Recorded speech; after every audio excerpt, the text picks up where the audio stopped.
Panji Gumilang remehkan tudingan penistaan agama dan pelecehan seksual. Pendiri Al Zaitun jawab santai.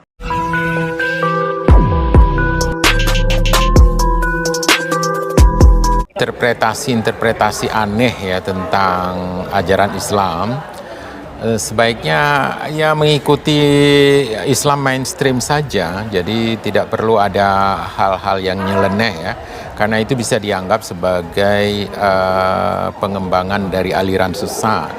Dan kalau itu sudah mengarah kepada aliran sesat, itu susah sekali sebuah pesantren itu bisa bertahan. Biasanya akan tutup, akan dibubarkan lah. Tapi kalau misalnya hanya sekedar pelecehan seksual, sodomi, kasus-kasus apa begitu, itu seperti di Loksmawe ya, An-Nahla dan sebagainya itu, dan di banyak pesantren yang lainnya juga, itu masih bisa bertahan. Umat Islam itu masih toleran untuk hal-hal tindakan-tindakan pelanggaran hukum itu. Tapi kalau udah penistaan agama, menyebarkan aliran sesat, menyatakan bahwa Al-Quran itu adalah perkataan Nabi, dan kemudian menyanyikan lagu-lagu Yahudi, itu sudah agak berat untuk dipertahankan oleh pesantren itu, walaupun dengan dalih interpretasi ataupun tafsiran ya. Sepak terjang Abu Toto, panggilan atau alias dari nama Panji Gumilang ini, dalam menyelewengkan negara Islam Indonesia pasca SM Kartosuwiryo.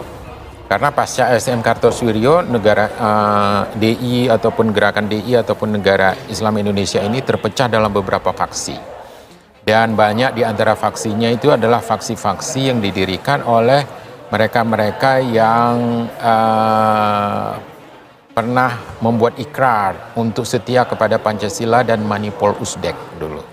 Dan itu adalah faksi-faksi yang sebenarnya didukung oleh Orde Lama dan Orde Baru, ya. Kemudian dilanjutkan oleh Orde Baru, dan sampai pada hari ini dilanjutkan oleh Orde Reformasi. Dan banyak presiden pun tidak tahu tentang hal ini. Kita hanya ingin menyampaikan langsung ya, ada titik sasaran. Kalau perlu, Panji Gumilang kan dengan sombongnya dia ngomong, iya, ayo, katanya berapapun. Ini pun perlu bapak-bapak ketahui, kalau hari ini apa yang menjadi tuntutan kita tidak dikabulkan pemerintah pusat, maka kami akan datang lebih banyak. Lebih baik. Tuntas.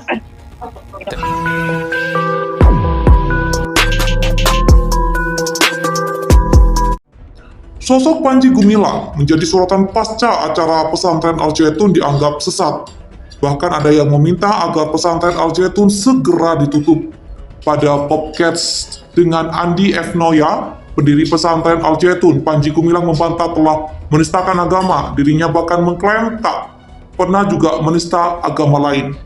Saya tidak pernah menista agama. Kalau ditanya, saya bilang saya tidak pernah menistakan agama.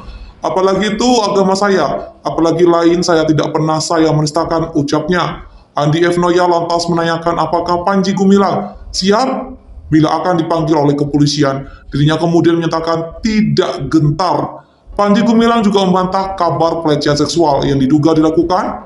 Dirinya bahkan menyebut pernyataan tersebut adalah hayalan. Itu kan hayal mereka, ucapnya. Sebelumnya, Gubernur Jawa Barat Ridwan Kamil menyebut ada 3 hal yang disorot dalam permasalahan Al Zaitun. Pertama, terkait potensi pidana yang mungkin terjadi dalam permasalahan tersebut. Kemudian ada Kementerian Agama telah memiliki ancang-ancang untuk mengatasi ribuan santri di Al Zaitun apabila nantinya lembaga pendidikan itu dikenakan sanksi administratif. Tindakan administratif pasti sudah dihitung dan disiapkan dengan baik oleh yang memiliki kewenangan. Kewenangannya adalah Kemenak, bukan di Pemprov Jabar, kata politikus Golkar itu. Pondok pesantren atau Ponpes Al Zaitun Indramayu hingga saat ini masih menjadi sorotan usai sejumlah kontroversinya yang muncul belakangan ini. Menanggapi hal itu, salah satu alumni Pondok Pesantren Al Zaitun, Reza, akhir buka suara perihal yang mereka rasakan saat menimba ilmu. dalam program Apa Kabar Indonesia Pagi. Di TV One, Reza bercerita pengalamannya semasa menjadi santri di Al Zaitun. Ia mengaku tidak pernah menemukan ajaran seperti yang dinarasikan di media saat ini.